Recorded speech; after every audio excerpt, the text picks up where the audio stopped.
What it do, cucks? It's your boy the Hater up in this mug.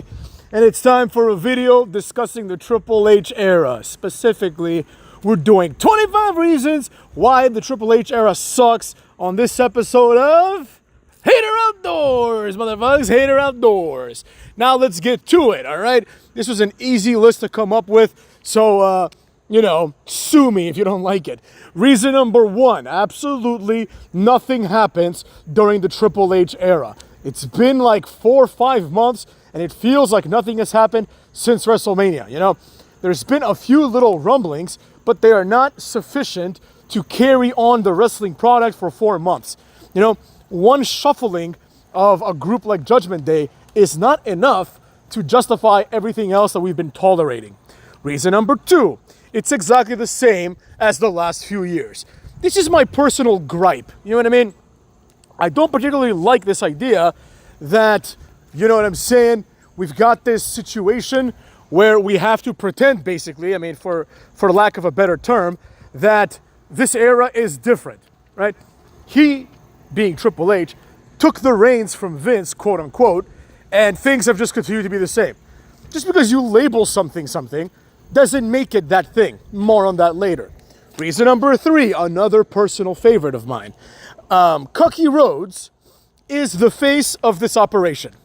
And that is not a good face to have represent you, especially in something that you are calling a new era. That's just, if you ask me, that's just unacceptable. You know what I mean? So there you have it. I don't think that anybody can really deny what I'm saying here. But, maybe some people will have an issue with it. I don't know. We'll see. You know what I'm saying? But I don't think that anybody can really make an argument that this is not a bad look. Even the Cody fans are going to admit this. Reason number four, every storyline, there's like 2 of them, takes forever to unfold. And some of them get inexplicably dropped. And I don't like that. I don't like when storylines get dropped for no reason. You know what I mean? Like, at least explain why it was dropped, make something up. But that's the reason, and that's what I gotta say about that. Reason number 5, this situation is presented as an era. Typically, eras are marked by a significant change.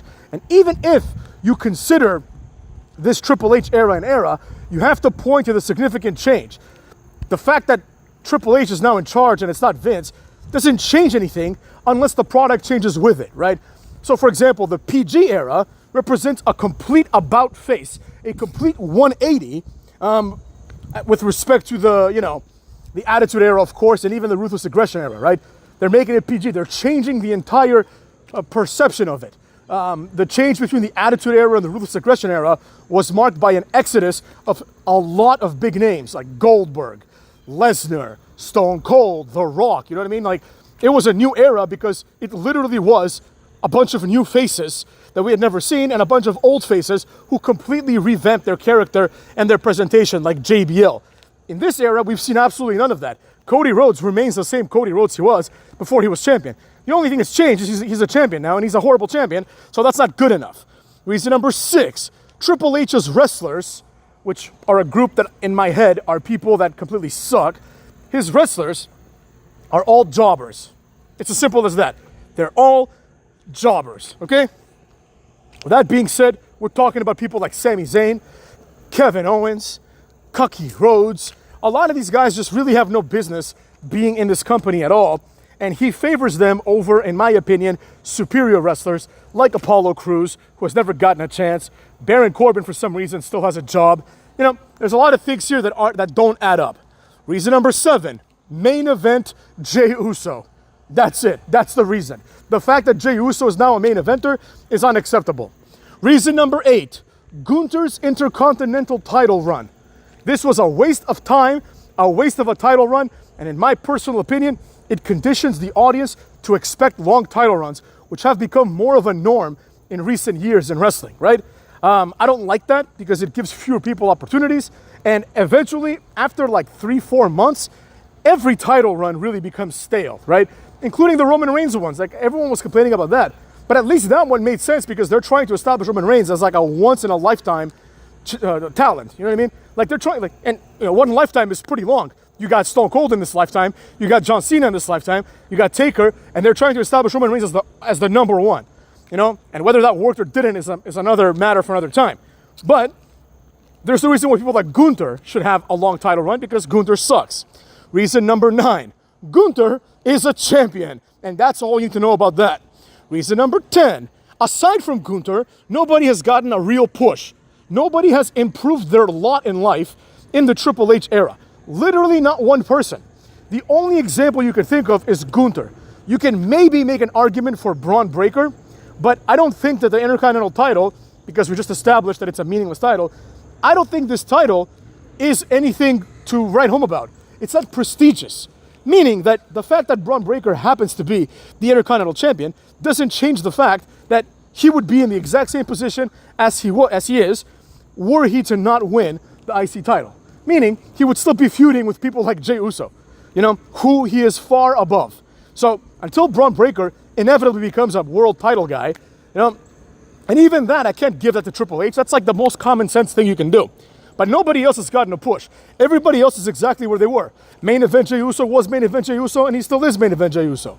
Solo Sikoa is a lackey, and now he's a lackey with a faction. It doesn't change anything, right? He hasn't won anything meaningful since WrestleMania. Like, I think since WrestleMania, Solo Sikoa's had one match and he's lost. It was the Cody Rhodes match. You know what I mean? Like, I think that's it. I don't think I've seen him wrestle like beyond that, cucks. So there's that, right? Reason number 11. There is an over-reliance on certain wrestlers. I'm talking about Chad Gable, Akira Tozawa, Otis, Johnny Gargano, once in a while appears more than he should, cucks. Austin Theory and Grayson Waller, Cucky Owens, you know, Sammy Cook. These are the people that you see wrestling all the time. The Judgment Day, Ilya Dragunov, right? And what do all these people have in common? Well, they're all lesser thans. They're not that good. It's as simple as that, cucks.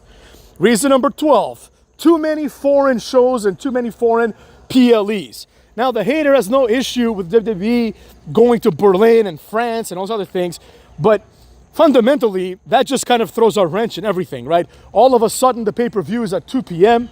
All of a sudden, Gunther went to Germany like 1 week earlier, so he's not going to be appearing on Raw. Raw and SmackDown don't happen near each other, so the possibilities for surprises get reduced to zero, etc., etc. And the surprises that we do get are dumbass ones, like Randy Orton wrestling Gunther, you know?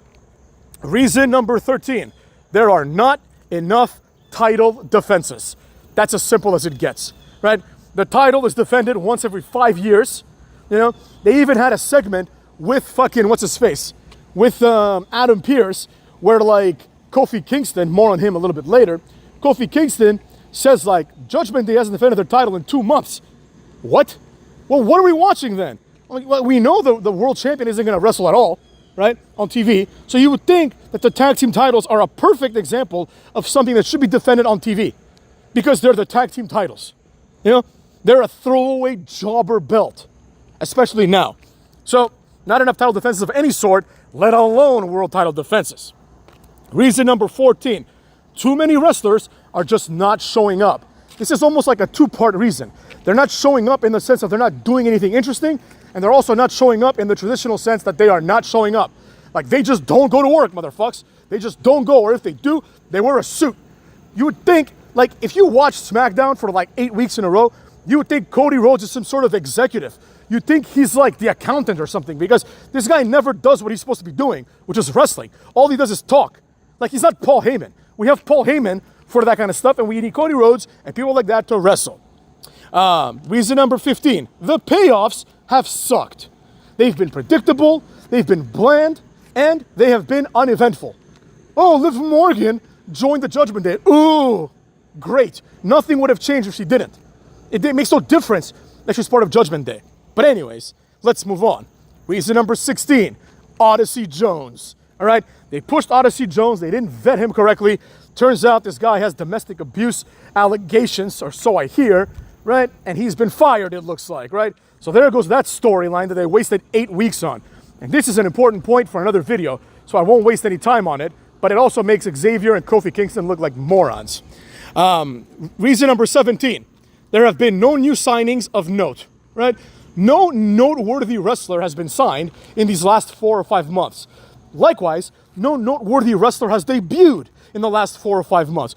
Oh, Hater, what about Julia? Nobody knows who Julia is. Nobody's watched her wrestle, and nobody cares. This has Kairi Sane written all over it, and she's never going to get over. And maybe she speaks better English, I don't know, and quite frankly, I don't give a rat's ass. I don't see her doing anything that Kairi Sane cannot do, so there you have it. I don't give a flying fuck about Julia, and neither do you, and you all know it. Reason number 18, Dragon Lee still has a job. Reason number 19, Santos Escobar still has a job. Reason 20, Nakamura still has a job. Now, I could go on, but in the interest of 25 reasons, I'm not gonna go on and on anymore. Because I could have like 70 reasons being like this person has a job and they shouldn't, etc., etc. But you get the point. Reason 21, the TNA deal screams desperation. All right? The TNA deal benefits TNA and only TNA. It benefits TNA wrestlers. WWE looks weak. When you have Zachary Wentz, who I think is actually pretty great, beating Wes Lee, who I also think is pretty great, Zachary Wentz wins big time, right? He, an NXT guy, who now happens to be the X Division champion, just beat Wes Lee, who's a former mid-card jobber of NXT. You know what I mean? Like, it would be like him beating Obafemi. Don't you want these guys to be stars? Well, you can't have the NXT guys beat them. Now, if WWE wants to sign these people, to full-term contracts, they can. But as it stands now, the NXT wrestlers are beating up the WWE wrestlers. Or they're almost beating them up and they're getting screwed. Reason number 22, the Netflix deal and the promises that come along with it. One of the things Triple H said was that the Netflix deal is gonna like bring back an era essentially of uncensored content because they don't have to worry about advertisers. Netflix is much more lenient with these things. That's not gonna happen and you all know it. Reason number 23, too many goddamn contract signings. Everything in this company needs a contract signing. Well, why don't you do that backstage when no one is looking? Because otherwise, why would I be interested in the bureaucracy of wrestling, right? Presumably, in the context of wrestling, and not presumably, also in reality, every wrestler signs a contract. And, perhaps more importantly, every wrestler, the way it's presented, at least in kayfabe, signs a contract for every match. So, which is also weird because sometimes they have these spontaneous-ass matches with no contract. Why is it that Solo Sikoa and Cody Rhodes sign a contract for a match, but like Tozawa and Otis just go out there when they're called out and they have a match? Doesn't make any sense, and it's really stupid. The more contract signings we have, the more this problem becomes glaring. Reason 24, no individuality. All right? Everybody's the same and nobody cares. Chad Gable went from one American Alpha to another American Alpha. It's the same fucking group. It's basically Chad Gable leading people into success. That's the gimmick of the group. It's not even a gimmick. And reason 25, no Vince McMahon. That's the one that's going to really get them in the ass, if you ask me. There's many other reasons, but this is 25 reasons. For example, the Roman Reigns return. That's been a colossal failure, but we'll talk about that more later. But for now, these have been your 25 reasons. Cuckolds, take them or leave them. Been this peace. Yeah, I'm sent.